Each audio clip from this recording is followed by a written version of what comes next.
So I want to thank Patrick and Kadina for arranging this wonderful event. Thank all of you, ladies and gentlemen, for coming here this evening to hear something about forbidden archaeology, evidence for extreme human antiquity. So first of all, I'll introduce myself as a researcher in human origins for the International Society for Krishna Consciousness. My work in human origins is inspired by my studies in the ancient Sanskrit writings of India.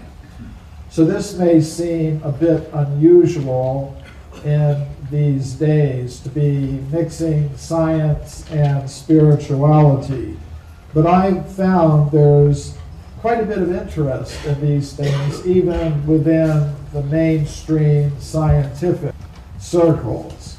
I've been invited to make presentations on my work at some of the leading scientific institutions in the world, like the Royal Institution in London, the Russian Academy of Sciences in Moscow, the Indian Institute of Science in Bangalore, and many other such institutions throughout the world. So the question that I'm dealing with is, how old is our human species? And today, the most common answer to that question comes from the modern followers of Charles Darwin. And they tell us that the first humans like us appeared on Earth less than 200,000 years ago.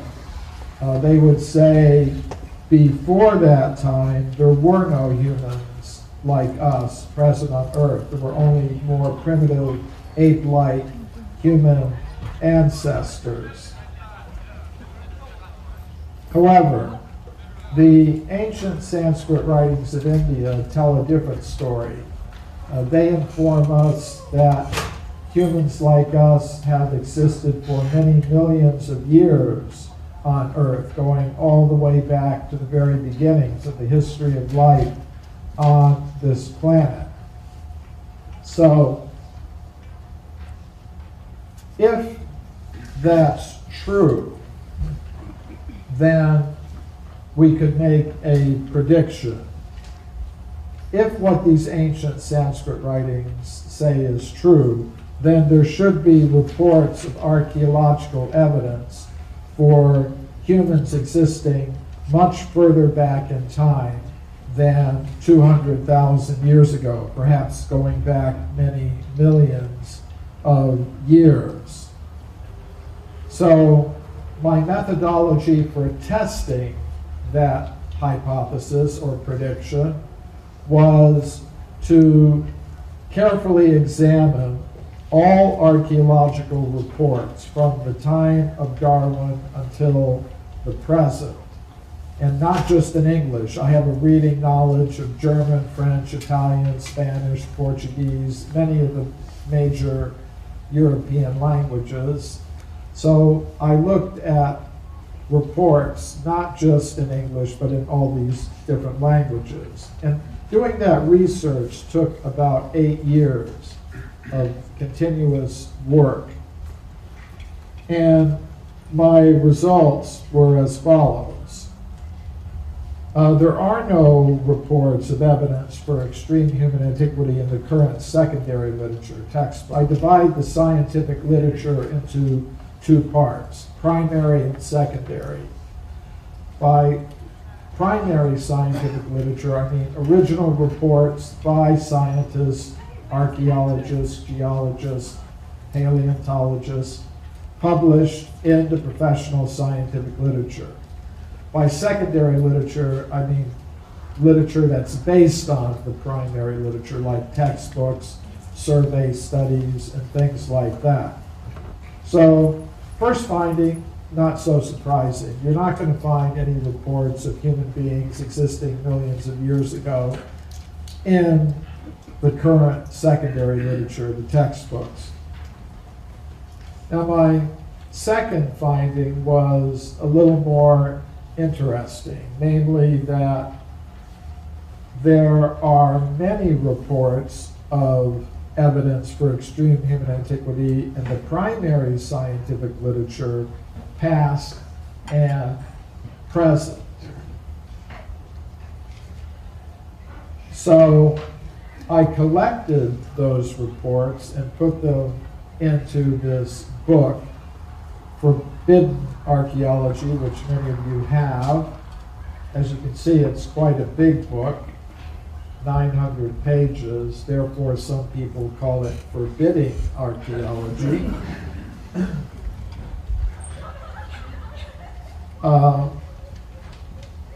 And this book was reviewed in most of the professional scientific journals that deal with the question of human origins. In other words, the book made an impact in the scientific world. Of course, it's a very controversial book. So, as you might expect, many of the reviews were quite angry reviews, negative reviews. But some of the reviews acknowledge some positive aspects, even from the point of mainstream science. For example, David Oldroyd, a noted historian of science, and his co-author wrote in Social Studies of Science a 21-page review of the book. And he asked the question, so, has Forbidden Archaeology made any contribution to the literature on paleoanthropology? That's the science of human origins. He said, our answer is a guarded yes, for two reasons. First, he said, much of the historical material has not been scrutinized in such detail before. In other words, he's a professional historian of science, focusing on the science of human origins. And he said he had never seen a book that went into the history of archaeology in such detail before. So he thought that was a positive scientific contribution. And second, he said, the book raises, quote, a central problematic regarding the lack of certainty in scientific truth claims. In other words, scientists attach different levels of certainty to their theories. Some they think are more certain than others. Now, they consider their current theories of human origins to be almost absolutely certain. And David Oldroyd thought that in our book, Forbidden Archaeology, we had done a good job in problematizing, attaching that level of certainty to the current scientific theories of human origins. He thought maybe they ought to bring it down a notch. So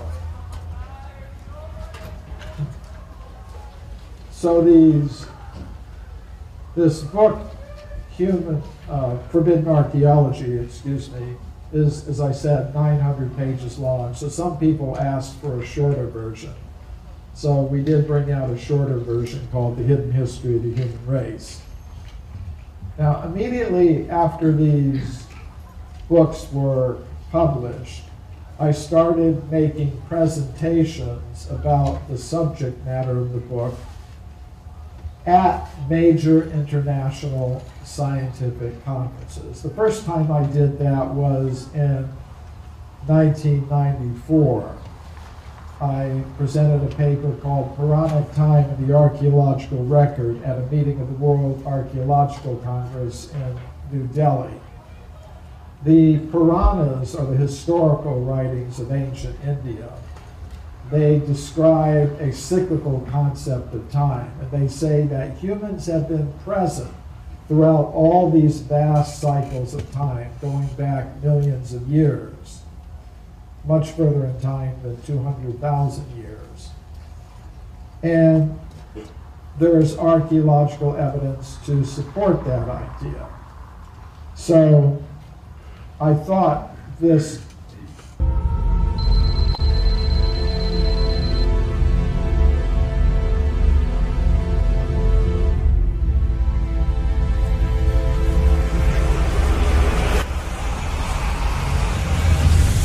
a major scientific publisher. So sometimes people ask, do you have peer-reviewed scientific publications? And the answer is yes, I do have peer-reviewed scientific publications, and this is one of them. Many of them are included in my latest book, My Science, My Religion, which is a collection of 24 papers that I've presented at major international scientific conferences. So there is archaeological evidence for extreme human antiquity, but my question was, why is this evidence not found in today's secondary scientific literature, like textbooks at colleges and universities? And the answer, I believe, is a process of knowledge filtration that goes on in the world of science. You know, we can call the blue box there the knowledge filter. And what it represents is the dominant consensus today among scientists about this question of human origins. And that's the Darwinian evolutionary consensus, which says no humans like us existed before 200,000 years ago. So evidence that conforms to that consensus will pass through that filter very easily. And that means you'll see it in the textbooks. But if we have evidence that radically contradicts the dominant consensus, it tends to be filtered out, which means we don't hear very much about it. And one of the reviewers of Forbidden Archaeology understood this point that we were trying to make. This was a review, it was originally published in the French language in L'Anthropologie by Marilyn Patoumati, who is a French archaeologist. She wrote, Primo and Thompson have written a provocative work that raises the problem of the influence of the dominant ideas of a time period on scientific research. These ideas can compel the researchers to orient their analyses according to the conceptions that are permitted by the scientific community. So that's more or less stating in academic language what we were talking about when we spoke of knowledge filtration. The dominant consensus ideas in the scientific community can influence how scientists treat evidence that comes to their attention. And the effect is that they filter out the evidence that radically contradicts their dominant consensus.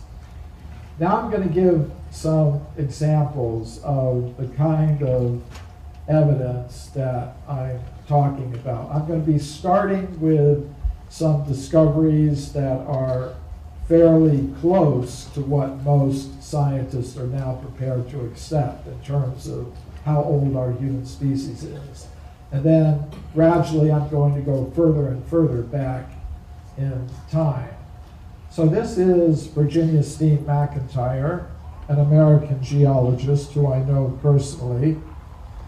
When she was a young scientist just starting out in her career in geology, she was involved in dating an archaeological site in Mexico called Hueyatlaco. It's in central Mexico near the town of Puebla.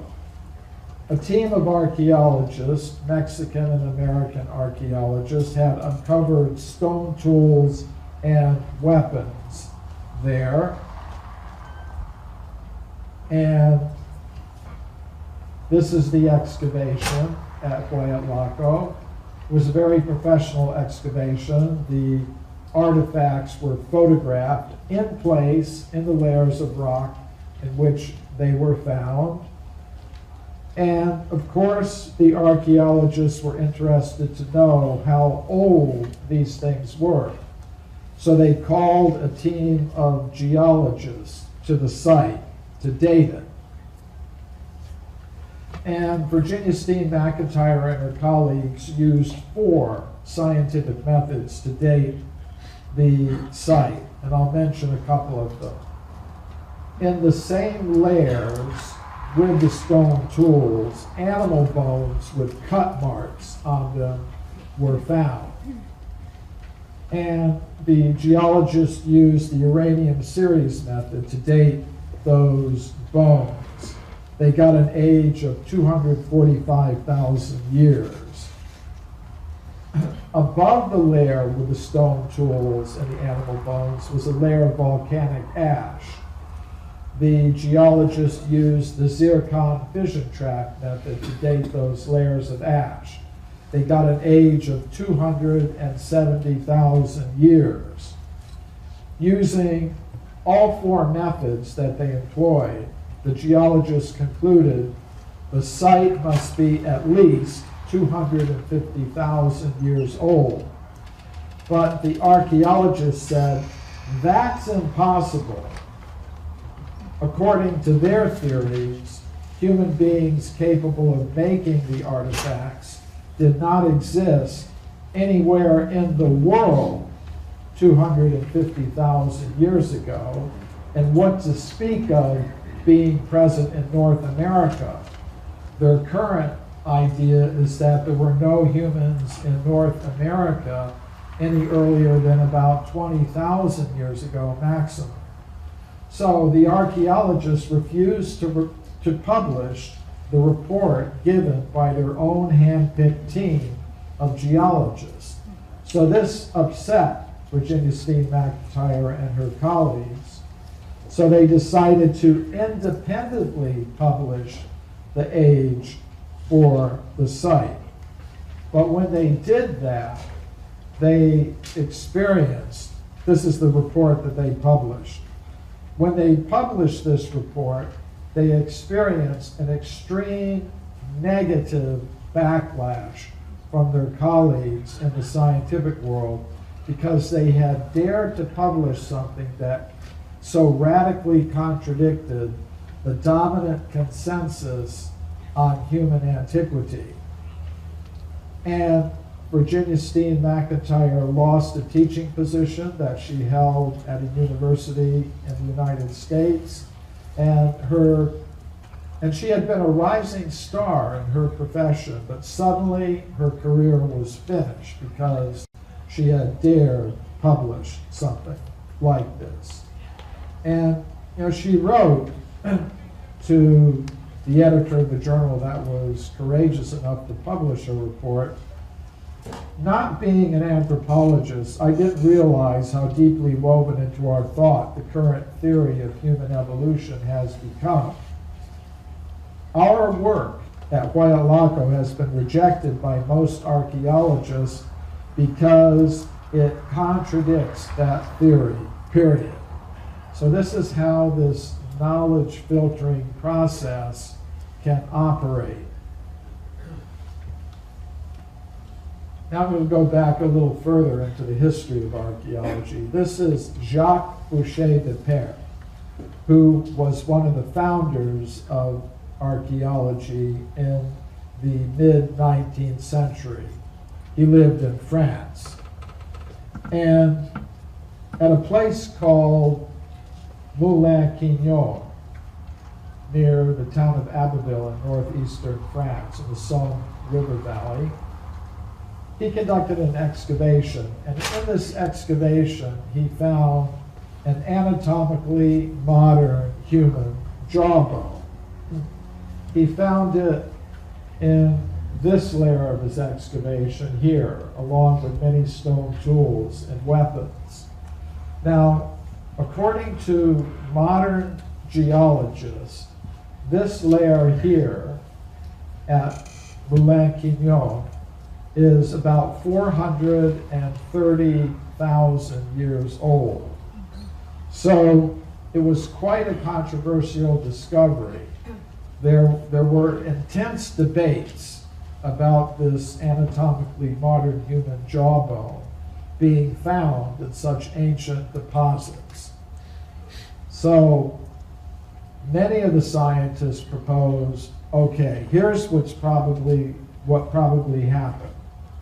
Somebody probably went to a nearby Roman cemetery, a couple thousand years old, got a jawbone from this Roman cemetery, then went secretly to the excavation, buried it for Jacques Boucher de Perret to find.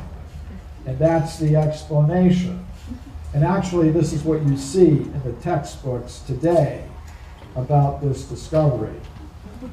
What we don't see in the textbooks is that after Boucher de Perret heard these accusations that he had been the victim of a hoax, he went and conducted additional excavations in the same location. And he conducted these new excavations under conditions which completely ruled out this hoax hypothesis. And in these new excavations, which were witnessed by other professional scientists, he uncovered 100 additional anatomically modern human bones and teeth from the same formations. So I think what we have here is evidence that humans like us were existing over 400,000 years ago in Europe. And I reported on this case in this paper that I presented at the 20th International Congress for History of Science. It was later published.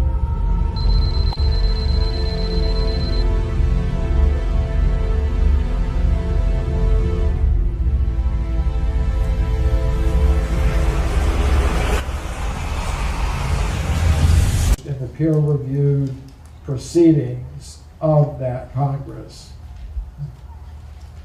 So in the early 20th century, an interesting discovery was made in Buenos Aires in Argentina. An anatomically modern human skull cap, the top part of a human skull, was found in an excavation there. The excavation went down about 45 feet. At that layer, the diggers encountered a thick layer of limestone rock, locally called Tosca, and they broke through that layer of rock and found the skull at that level in the Pre-Ensenada Formation, which is, according to modern geologists, is 1,500,000 years old. This discovery was reported to the scientific world by a prominent Argentine scientist, Florentino Ameghino, but we don't read about it in the textbooks today. I reported on this case and several other cases like it at the meeting of the World Archaeological Congress that was held in Cape Town, South Africa in 1999.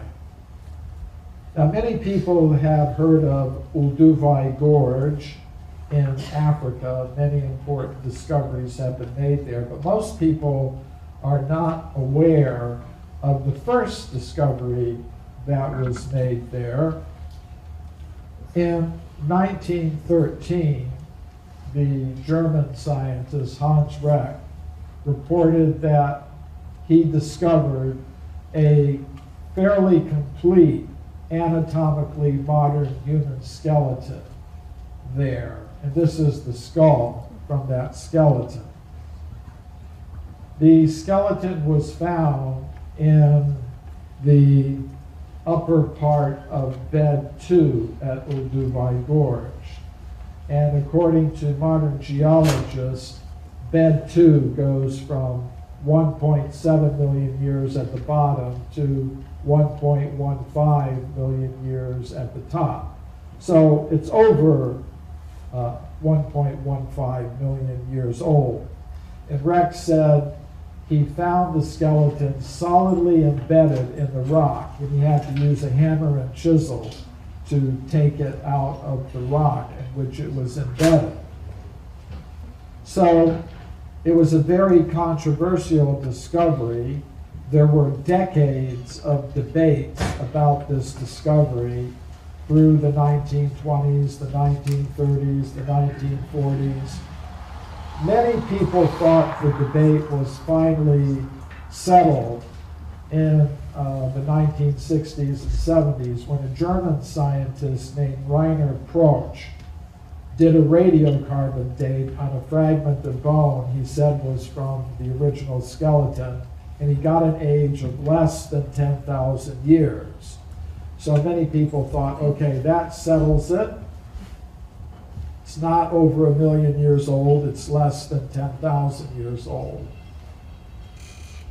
But I don't agree with that resolution to the debate. First of all, Rainer Proch was later forced to resign from his position as an anthropology professor at Frankfurt University in Germany after an academic court there found him guilty of falsifying dozens of radiocarbon dates during his long career there. And there's a second problem, and that is that actually Rex skeleton was lost during World War II. It was in a museum that was bombed in Germany. So where did he get the fragment of bone that he said was from the original skeleton? He said, well, in another museum he found a box that had some tiny fragments of bone, and he claimed it was from the original skeleton. I'm not so sure of that. So I don't think a radiocarbon date on a fragment of bone that probably wasn't even from the original skeleton by a scientist who was convicted for forging dozens of radiocarbon dates can be taken as a resolution to the question of how old the skeleton is. I think the best evidence that we have for the age of that skeleton is the report of the original investigator, Hans Reck, who found it solidly embedded in upper bed 2 of Olduvai Gorge. In 1867, Dr. Robert Collier reported that an anatomically human jaw was found at a place called Foxhall in England. It was found 16 feet deep in the Red Crag Formation there, and Foxhall is located near the town of Ipswich on the east coast of England. And according to modern geologists, the Red Crag Formation in which this human jawbone was found is between 2 and 3 million years old. In 1979, Mary Leakey announced the discovery of footprints at a place called Laetoli in the country of Tanzania, East Africa. The footprints were found in layers of solidified volcanic ash that had been dated using the potassium-argon method as being 3,700,000 years old. In her original report, published in National Geographic magazine, Mary Leakey said the Laetoli footprints are indistinguishable from modern human footprints. Other scientists also agree. Paleontologist Tim White said, "Make no mistake about it, they are like modern human footprints." Now, neither Mary Leakey nor Tim White believe that humans like us made those footprints. According to their understanding, humans like us first came into existence less than 200,000 years ago. So how did they explain the footprints? Well, they said about 3-4 million years ago in Africa, there must have existed some type of ape man who had feet exactly like modern human feet. And that's how the footprints were made. Now, that's an interesting idea. However, there is no physical evidence to support that idea. We have the skeletons of the ape men who existed at that time. They're called Australopithecus. And the foot bones of Australopithecus have been discovered in a place called Sterkfontein in South Africa. And the foot structure of Australopithecus is not like that of a modern human being. It's like that of a chimpanzee with long toes, sort of like human fingers, and a first toe that can move out to the side like a human thumb. Actually, the only creature known to science today from skeletal evidence that has a foot exactly like a modern human foot is a human being like ourselves. So, what did Mary Leakey actually find? I think she found evidence that humans like us were existing between 3 and 4 million years ago in Africa. Now, some people might say, okay, footprints are a little bit ambiguous. It would be better if you had some human skeletons that were 3 or 4 million years old. And such things have been reported in the professional scientific literature. In the late 19th century, the Italian geologist Giuseppe Ragazzoni reported excavating several human skeletons at a place called Castanedolo in northern Italy. This is the skull cap from one of these human skeletons. He found them in a formation about 4 million years old, according to modern geologists. I went to that village of Castanedolo, and I met this gentleman there, and he gave me a copy of a very rare geological report about this discovery. And from the information in the report, we were able to locate the place where the discovery was made. Now, when some scientists hear that an anatomically modern human skeleton has been found in layers of rock 4 million years old, they say, okay, this is very easy to explain. Here's what probably happened. Maybe 4,000 years ago, somebody died on the surface there, and then his comrades dug a grave, put the body down into that very ancient layer of rock, and that's why you think you've got a discovery of a human skeleton 4 million years old. Now, things like this can happen. They do happen.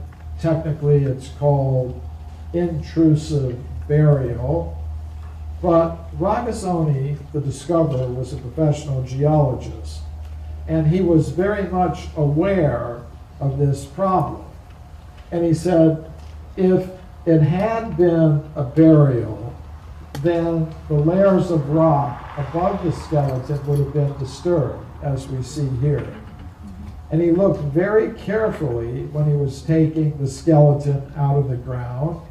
and he could see that all the layers of rock above the skeleton were intact and undisturbed, which means the skeletons really did belong in the layers of rock in which they were found, in this case about 4 million years old. Now we're going to jump even further back in time. This is the Portuguese geologist Carlos Ribeiro, and he discovered hundreds of human artifacts in his country in Portugal in layers of rock about 20 million years old.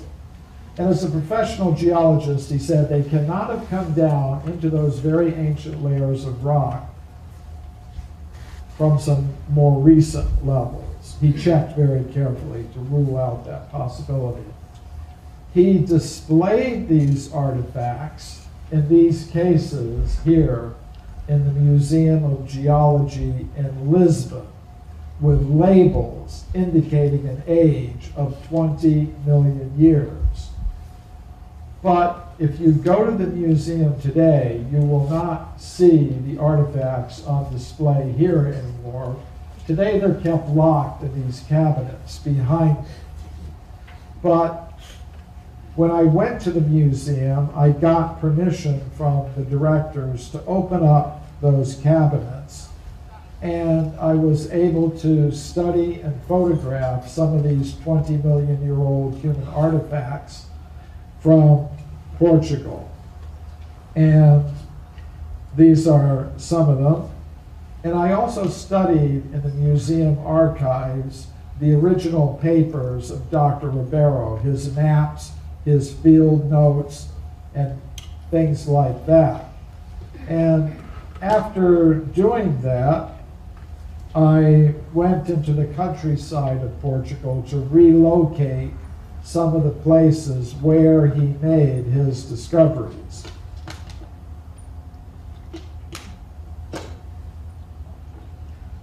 For example, this is the quarry at Morganheira, where he found human artifacts in layers of rock 20 million years old. This is one of the artifacts he found there. It's an implement made of flint. It's got a nice point on it with some use marks showing how it was used 20 million years ago. It's got his original label on it in the museum collection.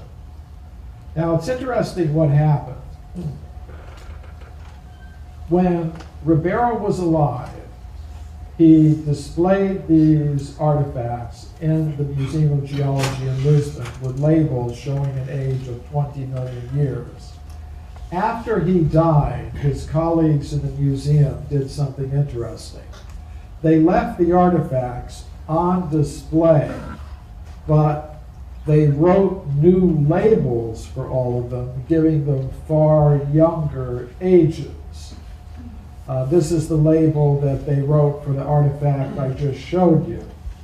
It's the second line gives the age. It says Paleolithico Superior. That means the upper Paleolithic period.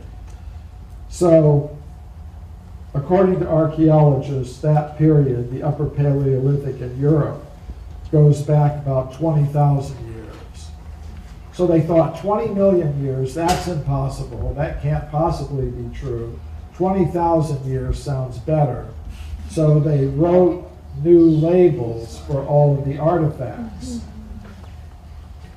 And then the next generation of officials in the museum just put the whole collection away in the 1950s. And I'm the first researcher to see these things in decades.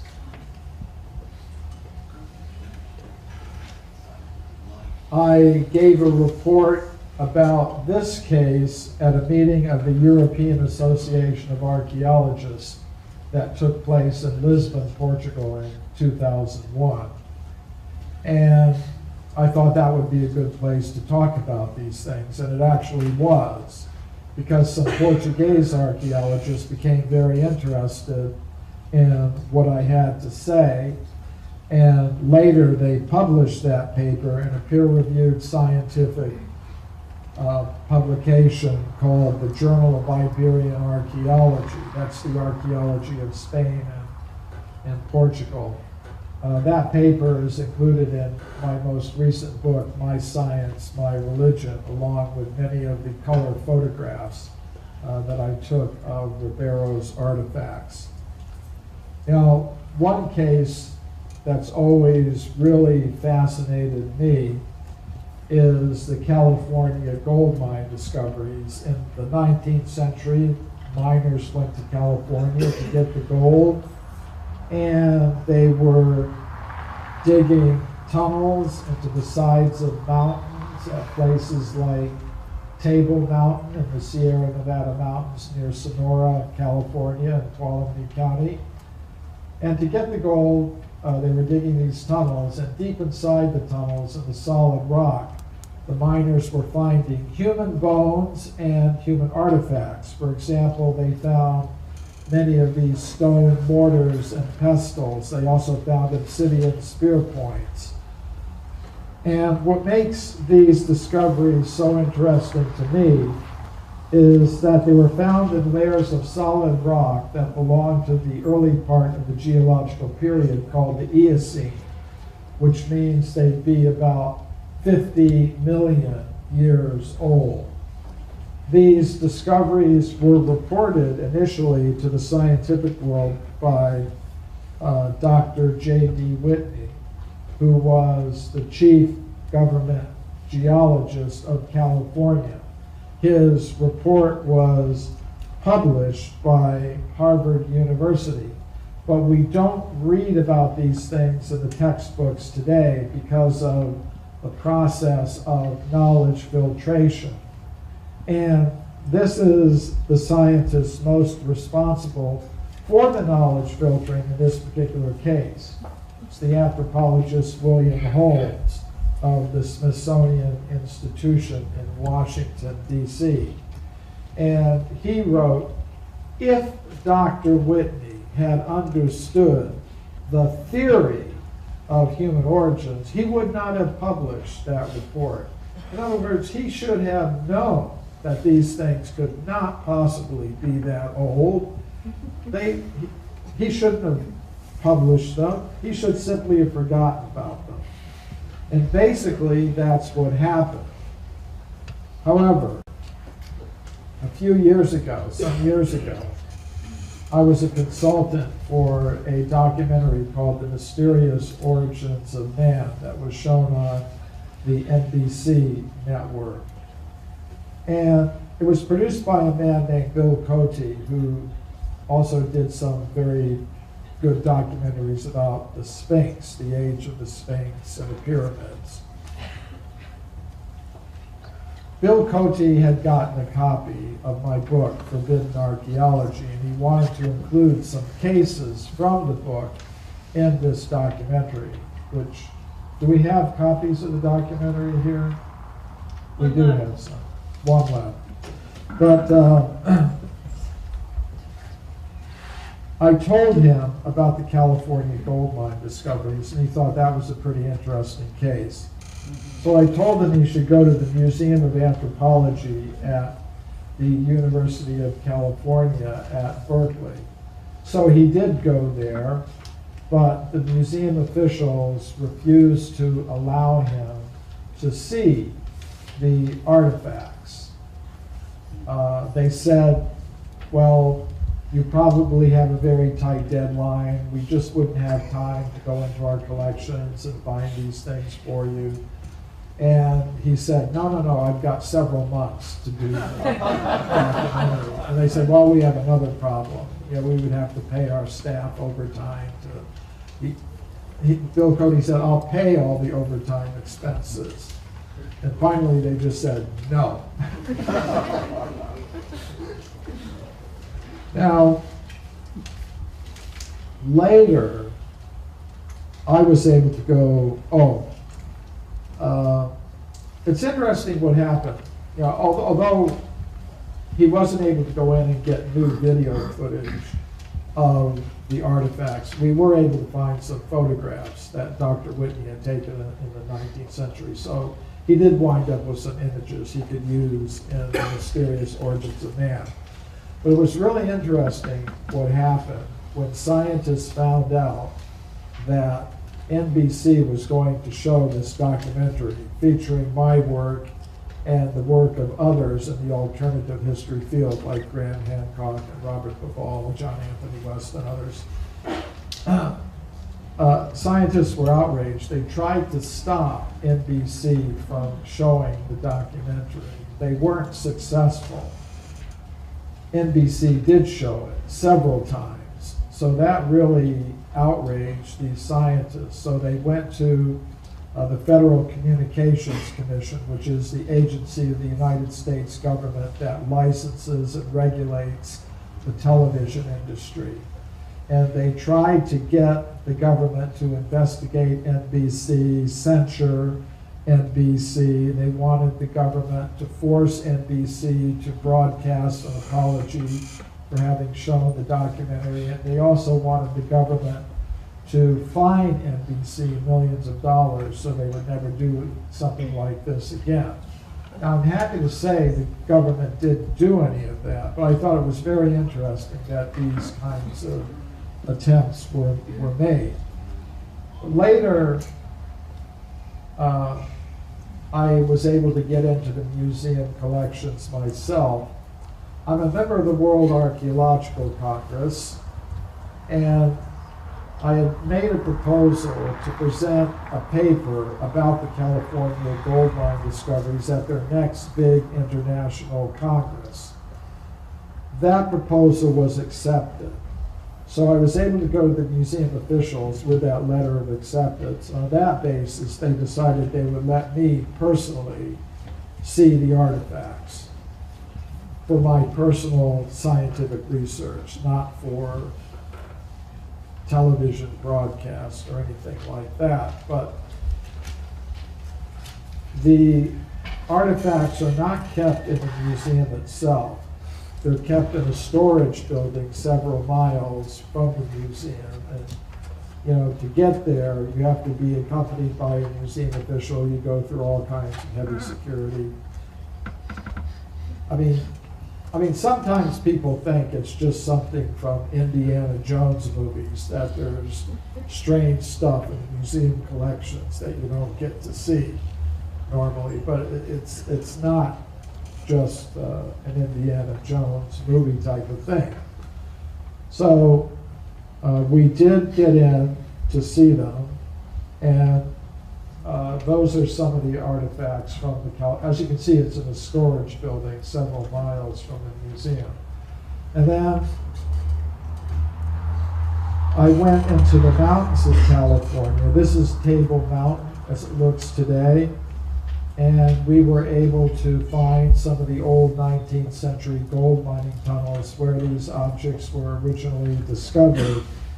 And it should be possible to do more research there. And this is the paper that I presented at the meeting of the World Archaeological Congress about these discoveries. That meeting was held in 2003 in Washington, D.C. And this paper is included in my most recent book, My Science, My Religion.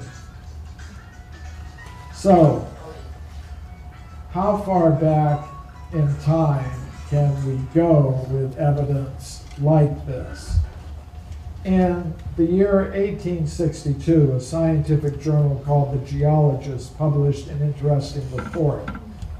An anatomically modern human skeleton was found 90 feet below the surface of the ground in Macoupin County in the state of Illinois in the United States. According to the report, above the skeleton was a thick layer of slate rock that was unbroken.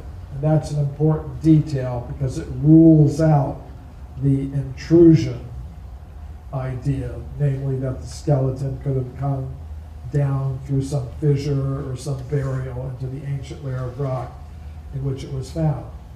According to geologists of the State Geological Survey of Illinois, this layer here below the slate rock at that location is about 300 million years old. So this report from Scientific American tells of a beautiful metallic base that was found 15 feet deep in solid rock in Dorchester, Massachusetts. It's part of the Boston area. And it was a beautiful vase with silver inlaid floral patterns in it. And according to geologists of the United States Geological Survey, the age of the formation at that location, at that depth, is about 600 million years. So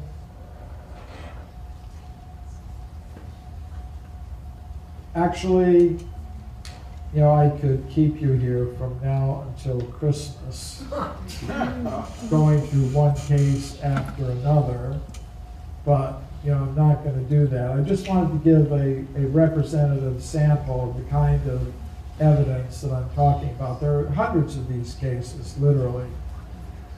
And the implication of this evidence is that it contradicts the dominant theory today about human origins and antiquity. And this was recognized by one of the architects of that whole theory, the anthropologist William W. Howells of Harvard University. When Forbidden Archaeology first came out, he got a copy of it and he read it. And he wrote me a letter. And in this letter, he said, Forbidden Archaeology represents much careful effort in critically assembling published materials. I thought it was nice that he recognized that as a professional scientist. And he went on to say, most of us in the world of science, mistakenly or not, see human evolution with man emerging rather late. To have modern human beings appearing a great deal earlier would be devastating to the whole theory of evolution. So he recognized the implications of the evidence that was reported in Forbidden Archaeology. That is the implication, that if it is accepted, it would be pretty devastating, not just to the current ideas about human origins, but to the whole theory of evolution. So another archaeologist wrote a review of Forbidden Archaeology in British Journal for the History of Science. And as I said, most of the reviews of Forbidden Archaeology in the professional scientific literature are really quite harshly negative, but some of the scientists who reviewed it did acknowledge there were some positive aspects to it. Tim Murray wrote that Forbidden Archaeology, quote, provides the historian of archaeology with a useful compendium of case studies in the history and sociology of scientific knowledge, which can be used to foster debate within archaeology about how to describe the epistemology of one's discipline. And really, that's exactly what we were trying to do with Forbidden Archaeology in terms of the scientific and academic world. Of course, I have lots of different audiences for my work. I have my audience of conspiracy theorists and my audience of ufologists, and I have lots of different audiences that I deal with, but one of them is the mainstream scientific audience. And what I was trying to do with that audience is get them to think about the epistemology of their discipline. Epistemology is the science of studying how knowledge is acquired, what is knowledge, how is it acquired, how do you look at evidence, how do you evaluate evidence. So that's what I was trying to do with Forbidden Archaeology, get a debate started in archaeological circles about the epistemology of their discipline. And this shows that I was successful in doing that, getting them to start talking about these things. Tim Murray also wrote in his review, forbidden archaeology is designed to demolish the case for biological and cultural evolution and to advance the cause of a Vedic alternative. Now, that's kind of an important statement. I mean, he's correct.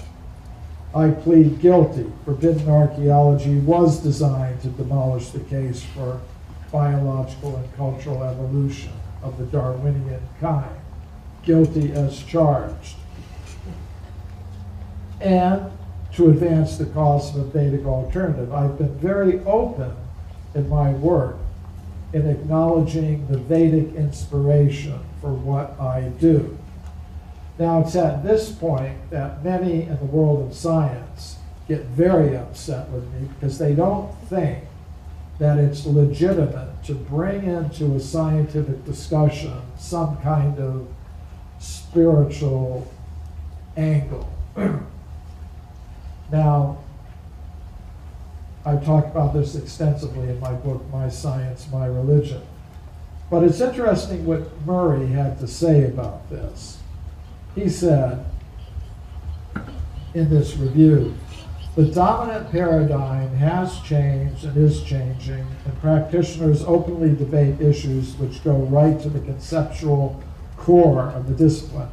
Whether the Vedas have a role to play in this is up to the individual scientist concerned. Now, I think that's an enlightened position. Some people are in the scientific world going to say, no, you cannot bring in any kind of perspective like that. You cannot bring in, say, a First Nation perspective or a Vedic perspective or any other kind of perspective drawn from some traditional worldview. That, they think, is illegitimate. But I think Murray's position is actually correct. It's up to the individual scientists if they want to do that or not. There shouldn't be any ban on what scientists can do of that sort. So I thought that was a positive development. And I think there are enough people who agree with him in the world of science that make it possible for me to speak about my Vedic perspectives on human origins at major international scientific conferences and universities around the world. Now, some scientists are very upset that I do that, but others are willing to listen. And I think that's very important, because if ideas are going to change, the very first thing has to be a willingness to listen to new ideas and not keep them out of the discussion. So I'm going to end this with sharing with you some of my experiences in presenting this kind of thing to university audiences around the world. Tonight we're speaking at a university. I don't know how many students or professors from the university are here. Anybody?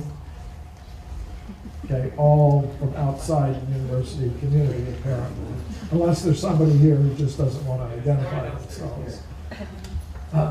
Well, my books are now published in about 20 different languages, and I speak at universities all over the world. One of the languages in which my books are published is Russian.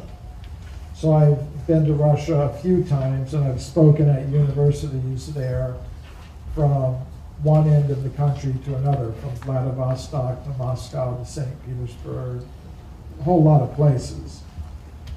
And most of the lectures have gone on without any problem.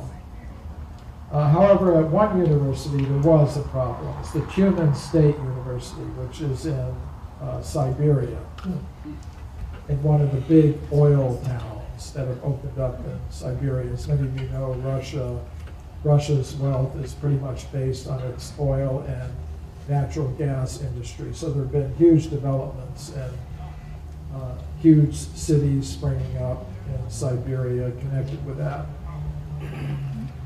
So some professors at Tyumen State University invited me to speak about my forbidden archaeology work. And a lecture was scheduled. But the day before the lecture, the president of the university canceled the lecture because other faculty members in the university were very upset that I was being allowed to speak there. First of all, because I was saying something that contradicted the theory of human evolution. Second, I was doing it from a Vedic perspective. Either one of the things would have been bad enough, but both of them was just too much. So the professors who invited me tried to get the president of the university to change his mind. But the pressure from the other side was just too great, so he wouldn't change his mind. So then the professors who invited me went to the local branch of the Russian Academy of Sciences, which in terms of the academic hierarchy in Russia is higher than the university. And they spoke to the director there. And he said, okay, if they won't let him speak at the university, he can speak here at the Russian Academy of Sciences. So they had buses bring students and professors from the university to the Russian Academy of Science building. And the professors who invited me said, more students and professors came than would have come if the lecture had been held at the university. Because everybody was wondering, what is this man going to say that's so dangerous? His lecture was canceled. So it was a really interesting event, and then afterwards I had a private meeting with the local director of the Russian Academy of Sciences and some of the scientists who had invited me to speak. And it was a very nice conversation. And then something interesting happened the next year. The next year, I went back to the same university and I spoke in the biology department there, no problem. I guess they decided, better just let him speak and let the students make up their minds about it. I mean, he's only going to be here one day. We have them all the rest of the year. So,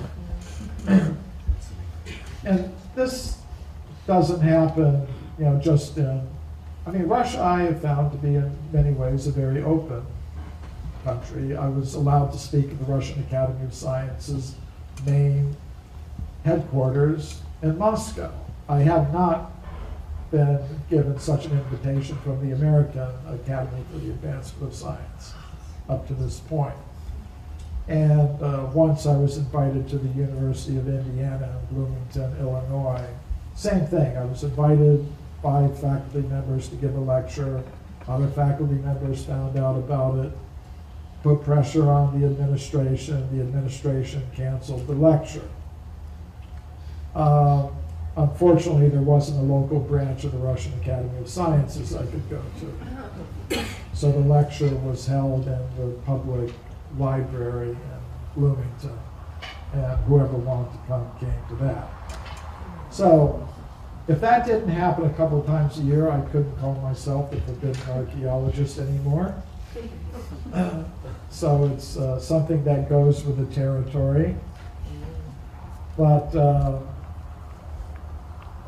for those who are interested to see what kinds of presentations I do make at mainstream international scientific conferences, you could have a look at my latest book, My Science, My Religion, which is a collection of 24 such papers. And these other books are also there. They're available tonight. Patrick? Yes, sir. How are we doing? What's the next part of the program? You want to start the Q&A now? We can do that. Should I? Yeah. To make presentations on my work at some of the leading scientific institutions in the world, like the Royal Institution in London, the Russian Academy of Sciences in Moscow, the Indian Institute of Science in Bangalore, and many other such institutions throughout the world.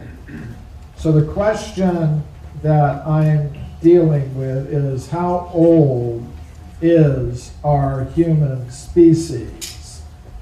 And today, the most common answer to that question comes from the modern followers of Charles Darwin. And they tell us that the first humans like us appeared on Earth less than 200,000 years ago. They would say before that time there were no humans like us present on Earth. There were only more primitive ape-like human ancestors. However, the ancient Sanskrit writings of India tell a different story. They inform us that humans like us have existed for many millions of years on Earth, going all the way back to the very beginnings of the history of life on this planet, with the question of human origins. In other words, the book made an impact in the scientific world. Of course, it's a very controversial book. So, as you might expect, many of the reviews were quite angry reviews, negative reviews. But some of the reviews acknowledge some positive aspects, even from the point of mainstream science. For example, David Oldroyd, a noted historian of science, and his co-author wrote in Social Studies of Science a 21-page review of the book. And he asked the question, so, has forbidden archaeology made any contribution to the literature on paleoanthropology? That's the science of human origins. He said, our answer is a guarded yes, for two reasons.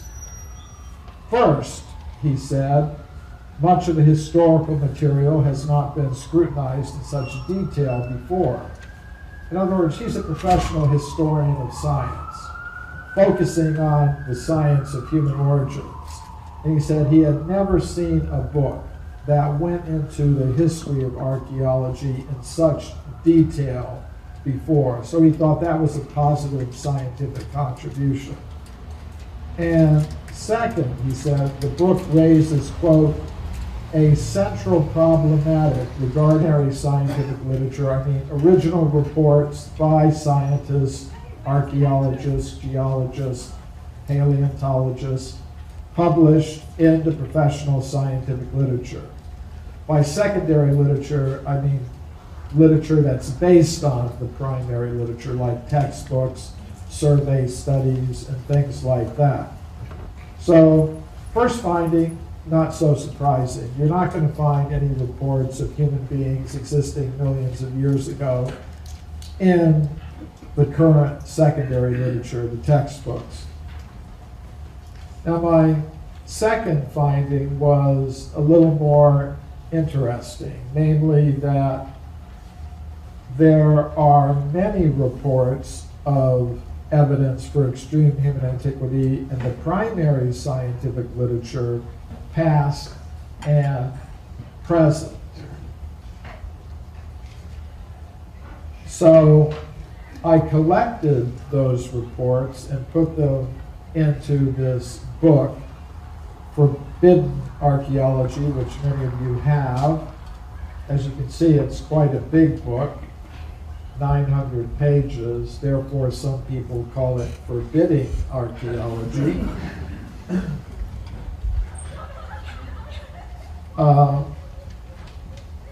And this book was reviewed in most of the professional scientific journals that deal. So, if that's true, then we could make a prediction. if what these ancient Sanskrit writings say is true, then there should be reports of archaeological evidence for humans existing much further back in time than 200,000 years ago, perhaps going back many millions of years.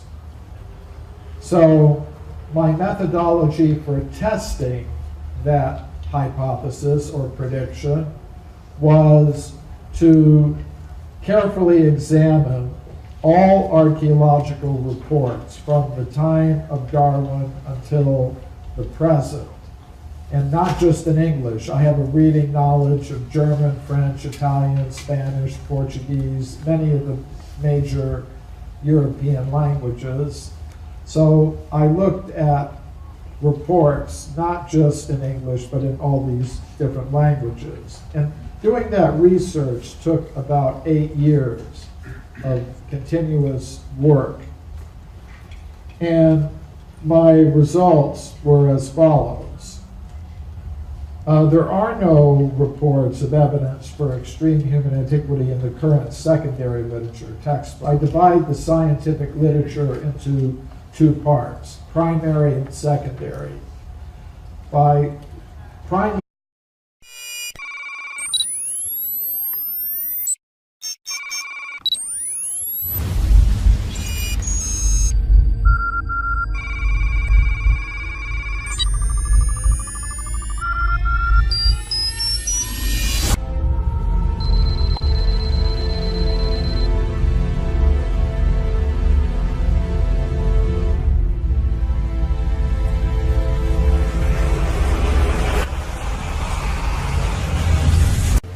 so I want to thank Patrick and Kadina for arranging this wonderful event. Thank all of you, ladies and gentlemen, for coming here this evening to hear something about forbidden archaeology, evidence for extreme human antiquity. So first of all, I'll introduce myself as a researcher in human origins for the International Society for Krishna Consciousness. My work in human origins is inspired by my studies in the ancient Sanskrit writings of India. So this may seem a bit unusual in these days to be mixing science and spirituality, but I've found there's quite a bit of interest in these things even within the mainstream scientific circles. I've been invited